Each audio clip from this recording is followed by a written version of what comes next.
know you love it. It's time for What's Hot. This is where we talk about the stories that have everybody talking. Today we're joined by Rochelle Fritsch from MilwaukeeMoms.com, and Jeff Wagner is back. People in one Milwaukee neighborhood are concerned about some new neighbors. Two convicted sex offenders who've been locked up for decades will soon be released and moving in under house arrest. Should sex offenders be placed in residential areas? No.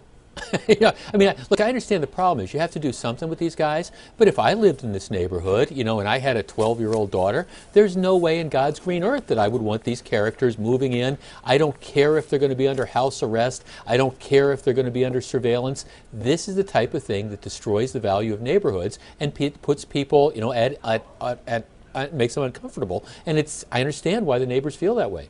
I mean, you know what, I totally agree with you in that regard. I mean, that's the logical side. I'm a mom. That would totally make me uncomfortable, and that's the illogical thing. But the logical thing is the fact they have to live somewhere. And I don't know where that is. Australia is already taken. But, I mean, we have to be thinking more. I think the bigger question is, what do we think our prison system is? Is it a place where convicted criminals are kept and punished perpetually? Do we trust the rehab that's going on in prison? Because that's what it really comes down to. So if these guys are truly rehabbed and they're in our neighborhoods, we ought to be okay. But if we don't trust that rehab, then we need to be thinking about what goes on in prison and do we want to support it? Well, I think when it comes to these type of offenses, I think where you have the high rate of recidivism, I don't think anybody feels comfortable with it. But again, rather than transitioning people in residential neighborhoods, it seems to me there's other alternatives, like some of the more remote areas, for example, where you're not right across the street from, you know, kids. You're not right down the street from schools. Maybe putting people in the city of Milwaukee is not the best alternative. There are some communities that have that rule where you can't be within so many feet of a school. I mean, That's why they wind up in these places. Right. But I think even sex offenders will tell you, to your point, Jeff, that they're never really rehabbed, that it's an ongoing issue for them. So you get why people in neighborhoods are concerned. And, you know, it prohibits your way of life. I mean, if you're a neighbor with a kid, it influences how you have to live your life. And try selling your house. But here's selling your house. Here's the thing real quickly. At least they are aware that someone is there that they should be wary of. I think about the people in neighborhoods, and we don't like to think about it, that maybe some bad behavior is going on and we just don't know about it. All right, that's it for topic number one.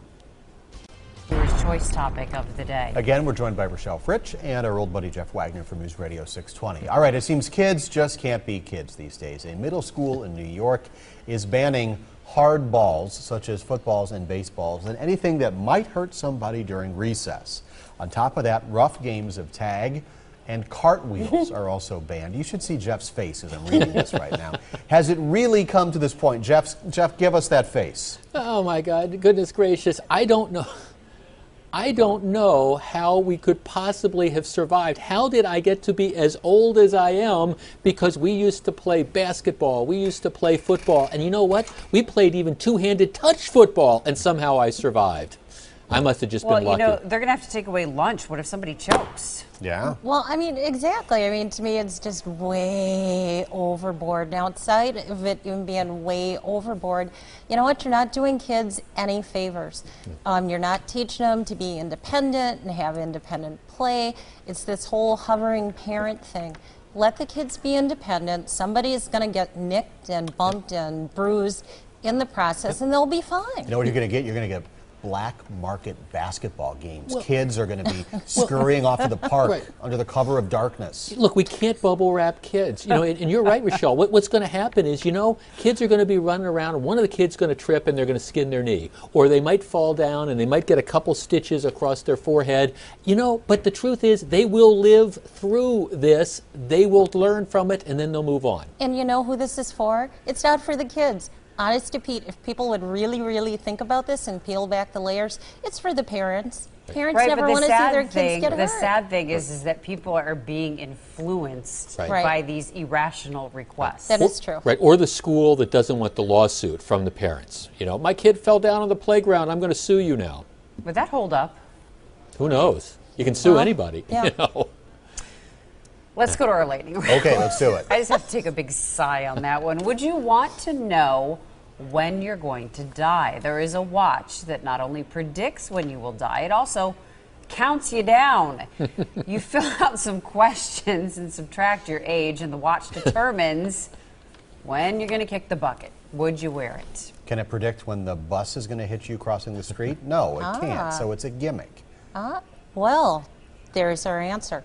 Listen, we all have a watch that's counting down the days when we're going to die and the hour. It's We just just not on your don't see wrist. it. We just don't see it. So I'm going to save my money and not wear the watch. See, there are certain things in life that I think come better as a surprise. Like you go home and your spouse has made your favorite meal, or you put on that pair of jeans you haven't worn in a while and there's a $20 bill in them. Those are good surprises. This is something I want to be a surprise to. I'm sorry. I don't need to know. It'll happen when it happens. The real point, though, is it's trying to get people to live healthier lives, saying if you keep, eating the 4 Big Macs a day and drinking the 2-liter bottle of Coke, You got 3 years. yeah, this is how much time you've got left. Oh, So geez. if, I'm not sure that's going to work. So if I go to the gym, can I then add a little bit more on it? Is that how it works? Apparently. I mean, you have to fill out the questionnaire. It does some math and Does it subtract time for the stress it takes to fill out the questionnaire? Yeah. I'll save my dough. or the Thank stress you. of wearing the watch and seeing Exactly. the little hand tick around.